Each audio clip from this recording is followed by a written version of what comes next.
क्या आपने कभी सोचा है कि कोई रानी जो हर सुख सुविधा पा सकती थी, राजमहल की रानी बन सकती थी, क्यों अपनी आंखों पर पट्टी बांधकर आजीवन अंधकार को गले लगा लेती है? यह कोई मजबूरी नहीं थी, यह एक चुनाव था, एक ऐसा निर्णय जिसने इतिहास बदल दिया। गांधारी महाभारत की एक ऐसी पात्र जो शक्ति, त्याग और तपस्या की जीवंत मूर्ति बन गई। पर क्या सचमुच उन्होंने सिर्फ पति के प्रति निष्ठा के कारण अपनी आंखों पर पट्टी बांधी थी, या इसके पीछे छिपा था एक रहस्य, एक क्रोध और एक शाप की छाया?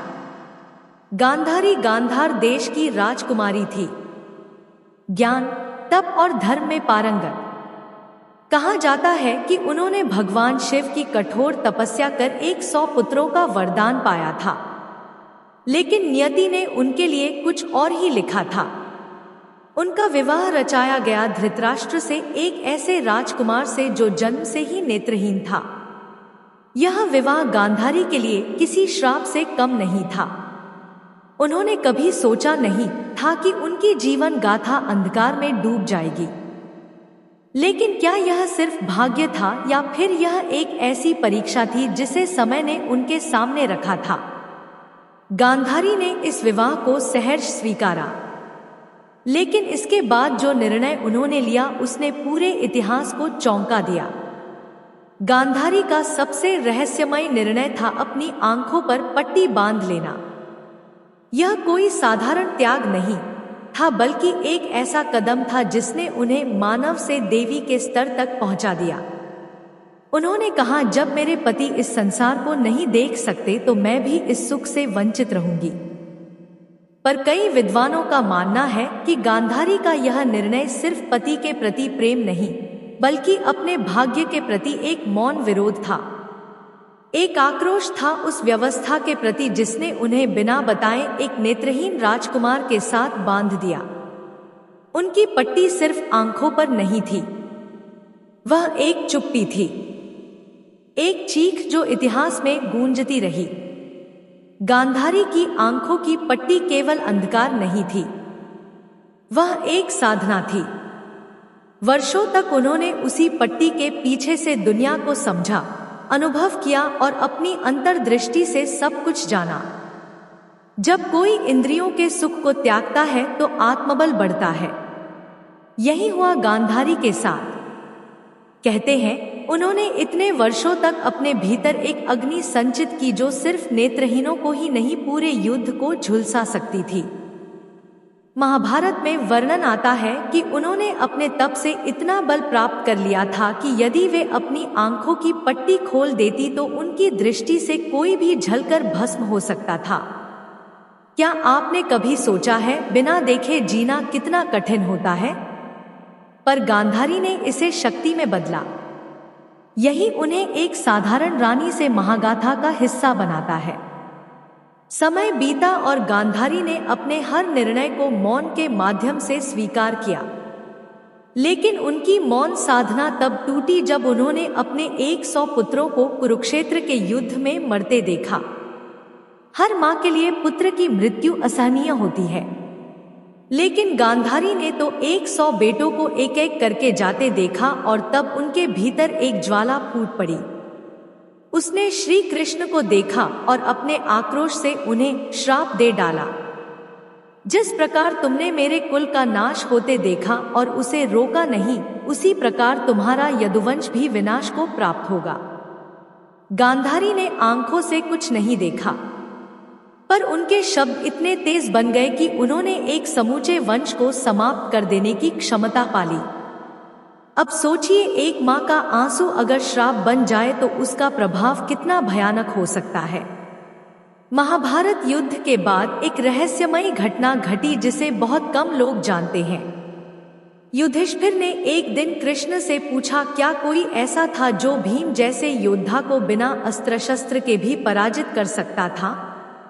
कृष्ण मुस्कुराए और गांधारी का नाम लिया। जी हां, एक दिन गांधारी ने दुर्योधन के शरीर को अजय बनाने के लिए उसे निर्वस्त्र कर अपने समक्ष खड़ा किया ताकि वह अपनी तपस्या से संचित शक्ति द्वारा उसकी देह को अभेद्य बना सके। उनकी आंखों पर बड़ी पट्टी को पहली बार उन्होंने खोला था।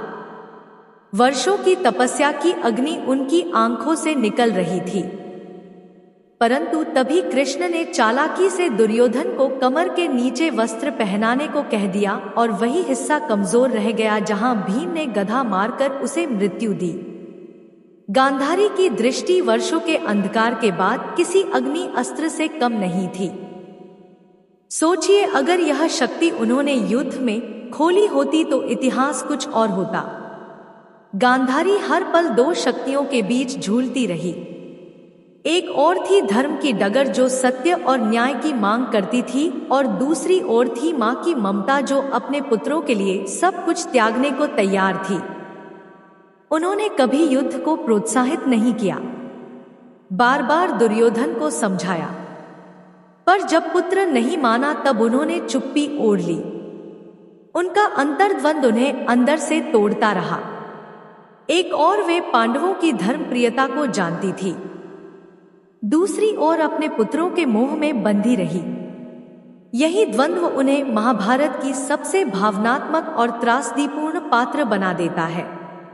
गांधारी की आंखों की पट्टी के पीछे केवल अंधकार नहीं था, वहां एक जलता हुआ युद्ध था, भीतर का युद्ध। महाभारत का युद्ध समाप्त हो गया था, लेकिन गांधारी का दोहक अभी समाप्त नहीं हुआ था। हस्तिनापुर के राजमहल अब शांत थे, लेकिन उनके भीतर एक मां की करा अब भी प्रतिध्वनित होती थी। उन्होंने जो देखा नहीं वह भी उन्हें महसूस हुआ, पुत्रों की मृत्यु, कुल का नाश और धर्म की जीत की कीमत। वह हर रात पट्टी के पीछे बहते आंसुओं के साथ सोती थी। किसी से शिकायत नहीं, कोई रोष नहीं, बस एक मौन। और यही मौन इतिहास की सबसे करुण चीख बन गया। गांधारी ने कभी किसी से कुछ मांगा नहीं, पर उनका त्याग और पीड़ा आज भी हर पाठक और श्रोता के हृदय को झकझोर देता है। उनका जीवन एक संदेश बन गया। शक्ति कभी केवल आंखों से नहीं आती, वह आत्मा की गहराई से निकलती है। महाभारत के बाद गांधारी ने राजमहल का जीवन त्याग दिया। धृतराष्ट्र, कुंती और विदुर के साथ उन्होंने वन को प्रस्थान किया। वहां उन्होंने अपने शेष जीवन को तपस्या और आत्मचिंतन में बिताया। एक दिन हिमालय की तलहटी में जब जंगल में आग लगी तो गांधारी ने उससे भागने का प्रयास नहीं किया। उन्होंने धृतराष्ट्र और कुंती के साथ उसी अग्नि को अपनी अंतिम शरण बना लिया। वह आग उनके शरीर को भले जला गई हो, लेकिन उनका त्याग, उनकी साधना और उनकी मौन शक्ति आज भी अमर है। गांधारी की जीवन गाथा सिर्फ एक मां की कहानी नहीं, बल्कि एक ऐसी आत्मा की गाथा है जिसने अंधकार में भी प्रकाश को जन्म दिया। गांधारी की कहानी एक रहस्य बनकर रह गई, जिसमें प्रेम, त्याग और बलिदान के इतने तय हैं कि हर व्यक्ति अपनी जिंदगी में उन्हें अलग अलग तरीके से महसूस कर सकता है। उनका जीवन केवल एक ऐतिहासिक घटना नहीं, बल्कि एक गहरी सोच और आत्मसमर्पण का प्रतीक बन चुका है। उन्होंने अपने जीवन में सबसे कठिन परीक्षा का सामना किया। वह सिर्फ शारीरिक रूप से अंधी नहीं थी, बल्कि अपने बेटे के अपार पापों को देखकर भी चुप रही, और इसी चुप्पी ने उन्हें एक अद्वितीय शक्ति दी। उनका निर्णय न केवल उनके खुद के जीवन को परिभाषित करता है, बल्कि हमें यह भी सिखाता है कि कभी कभी शब्दों से अधिक हमारी चुप्पी और आंतरिक शक्ति ही सबसे बड़ी ताकत होती है। गांधारी की आंखों पर पट्टी बंधी हुई थी, लेकिन क्या हम अपनी आंखों से ना देखकर भी कभी सच को पहचान सकते हैं? क्या हम अपने जीवन के अंधकार को अपने भीतर की शक्ति से पार कर सकते हैं? यह कहानी हमारे लिए एक संदेश है। कभी भी किसी परिस्थिति से हार मत मानो, क्योंकि हमारे भीतर छिपी शक्ति का पता हमें तभी चलता है जब हम खुद को और अपने निर्णयों को सही रूप में समझते हैं। अगर आपको गांधारी की गाथा ने कुछ सिखाया है तो कृपया वीडियो को लाइक करें, कमेंट करें और सब्सक्राइब करना ना भूलें।